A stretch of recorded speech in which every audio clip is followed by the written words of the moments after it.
What's up, guys? Coach Madden, official trainer, YouGoProBaseball.com. And today I got 4 pitching grips for you to get out any hitter alive. All right, that might have been a little bit of an overstatement. Obviously, as a pitcher, you're gonna give up some base hits now and then, but you do wanna work on your pitches and make them the best that they can be. So today I'm gonna show you 4 pitches that were great for me and are great pitches in general to help you get batters out, okay? The first one is going to be the sinker. Sinker was my best pitch. It's what got me drafted. It was what earned me All-American honors in Division I baseball at Auburn University. That's all I threw, in fact, that year. So the sinker is a very great pitch, okay? The way I grip the sinker is right here on the skinny part of the laces. I want to put my pointer finger on this lace and my middle finger right here. It looks like my middle finger's on the other lace, but I just got fat fingers. Really, I'm trying to get this pointer finger on this lace right here. My thumb is gonna be in line with that pointer finger, and I'm gonna have more on this side of the ball than I do this side of the ball. These fingers are just kind of wherever they feel comfortable, okay? Now, the main thing with the sinker is, when you throw this pitch, depending on your arm angle, if you're a higher arm angle guy, you have to have a lower wrist angle.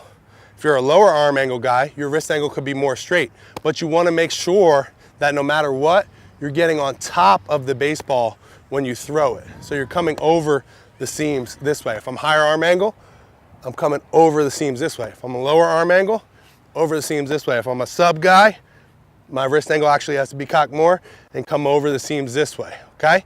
So the sinker, again, is a great pitch. We're trying to look for downward movement versus side movement. So if you're getting a lot of arm side movement, it's not as good of a pitch. We want that downward movement, okay?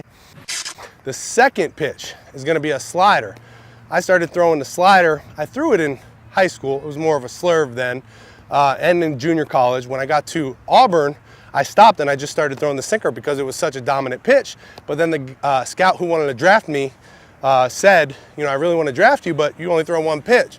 Can you throw something else? And I said, yeah, I can, but my sinker's nasty. Why would I? So, but I did anyway.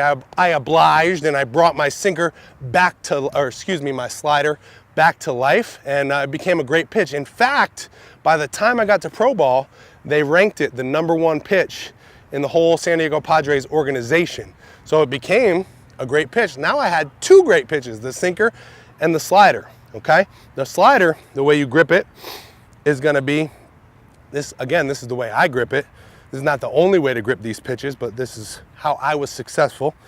And I'm gonna be on the horseshoe. I wanna put my middle finger right here on this part of the horseshoe, pointer finger right next to it, my thumb in line with that middle finger, more on this side of the baseball than that side. And then all you wanna do is create the angle at which you want that pitch to break. So if I'm throwing this ball right here, the 4 seams are going to be moving this way when I throw it, and it's going to have that break. Again, depth is better than side to side, okay? So the more downward movement you can get on these pitches, the better you're going to be with them. Now, you don't want to snap your wrist when you're throwing this. I know you hear a lot of coaches say, you got to snap your wrist, snap that curveball off, snap that slider off.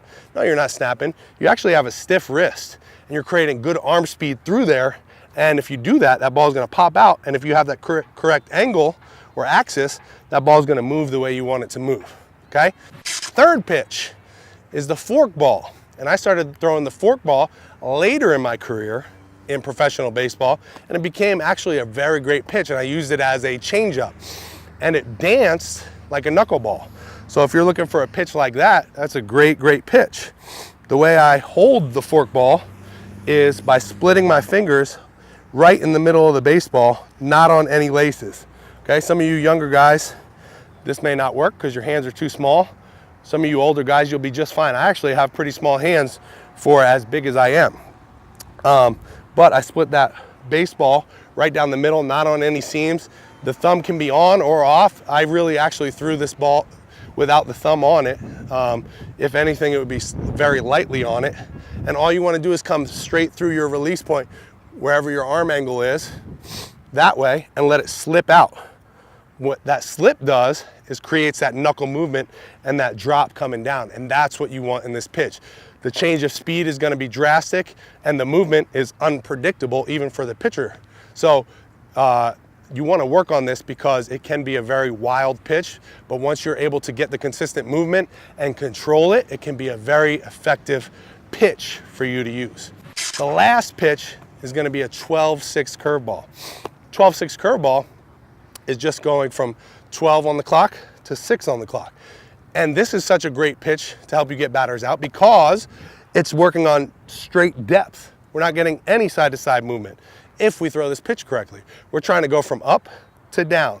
And the reason why depth is so much better than arm side or glove side movement is because think of a hitter when he's hitting.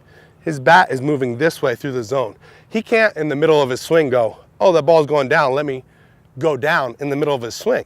He's already committed to a plane. He's already committed to a plane to swing on, like a swing plane, right? He's already committed to that plane. If that ball moves down, he's gonna swing over that baseball. But if that ball moves this way and he's on the correct plane already, he can still get a base hit, even though the pitch is moving. That's why depth is more important than side-to-side movement. So for the 12-6 curveball, you're gonna grip it the same exact way as I actually threw my slider. The only difference is for that slider, I was releasing here to get this movement. On the 12-6, we wanna come straight down.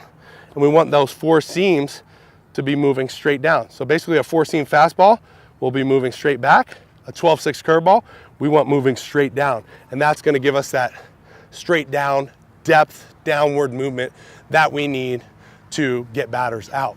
Swing and miss pitches, right? Guys, I hope you enjoyed this video. Please take a quick second, if you did, to hit that subscribe button. There's gonna be a little bell that I want you to hit next to that, and that's gonna notify you when I upload new videos. And I got a bunch of great stuff coming.